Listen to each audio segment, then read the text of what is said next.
नमस्कार दर्शकों, राधे राधे, जय श्री कृष्णा। सभी के लिए जय माता दी। मित्रों, आज हम जानेंगे महालक्ष्मी पूजन व्रत किस तरह से करना चाहिए, हाथी पूजा व्रत हमें किस तरह से करना चाहिए, उसकी पूजन विधि क्या है और साथ ही यह कब से प्रारंभ हुआ है इस व्रत को। तो आज हम सविस्तार ये जानेंगे।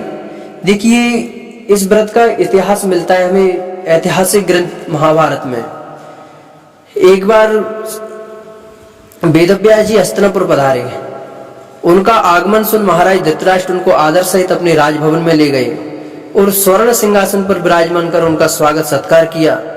तब व्यास जी से माता कुंती और गांधारी ने पूछा कि हे ऋषिवर, आप तो त्रिकालदर्शी हैं, अतः आप हमसे प्रसन्न हो तो हमें ऐसा कोई व्रत या पूजा बताइए जिससे कि हमारी राजलक्ष्मी व हमारे परिवार में सुख समृद्धि बनी रहे।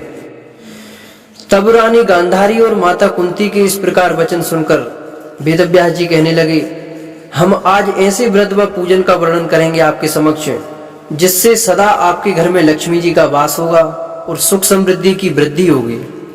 यह महालक्ष्मी व्रत है। इसे गजलक्ष्मी भी कहते हैं और हाथी पूजा भी इसे कहते हैं, जिसे आश्विन कृष्ण पक्ष की अष्टमी को हम करते हैं।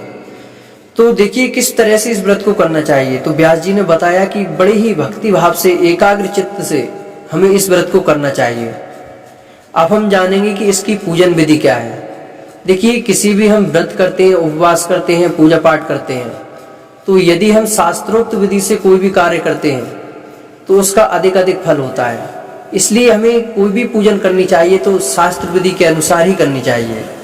तो सर्वप्रथम हमें चाहिए कि घर के जिस हिस्से में हम पूजा पाठ करना चाहते हैं, पूजा करना चाहते हैं, उस हिस्से की बड़ी ही अच्छे से सफाई करें, उस पर पोंछा लगाएं। यदि संभव है तो गाय के गोबर से उसे पवित्र करें, उस भूमि को। उसके पश्चात हमें उस पर रंगोली बनानी चाहिए, चौक बनाना चाहिए। चौक बना करके उस पर एक चौकी सजाएं, चौकी पर लाल कपड़ा बिछाएं।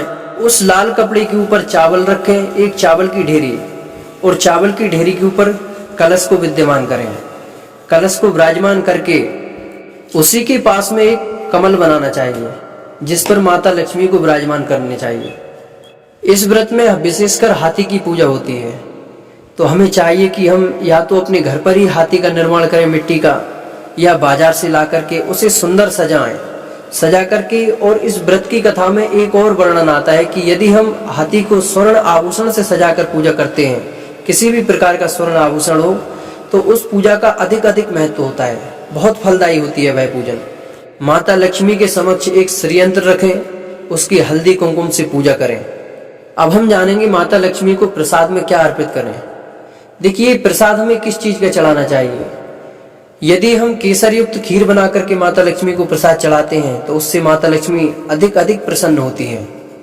और साथ में कमल गट्ठा चढ़ाएं, यदि संभव हो सके, यदि प्राप्त कर सके हम, तो कमल का पुष्प चढ़ाएं, माता लक्ष्मी को बहुत प्रिय होता है वो। और साथ में चांदी का सिक्का भी चढ़ाना चाहिए।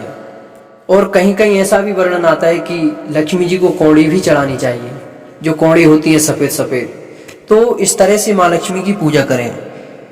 कहीं कहीं ऐसा भी विधान है कि जो आटे के बनते हैं, कहीं बेसन के बनते हैं, तो वो खाड़ भी चढ़ाए जाते हैं। इस प्रकार से माता लक्ष्मी की पूजा करें। माता लक्ष्मी को श्रृंगार चढ़ाकर एक घी का दीपक जलाएं। बड़े ही भक्ति भाव से, श्रद्धा युक्त चित्त से माता लक्ष्मी की आरती करें।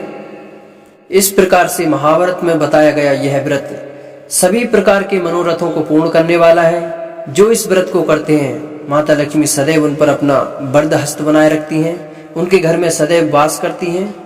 जय श्री कृष्ण, राधे राधे।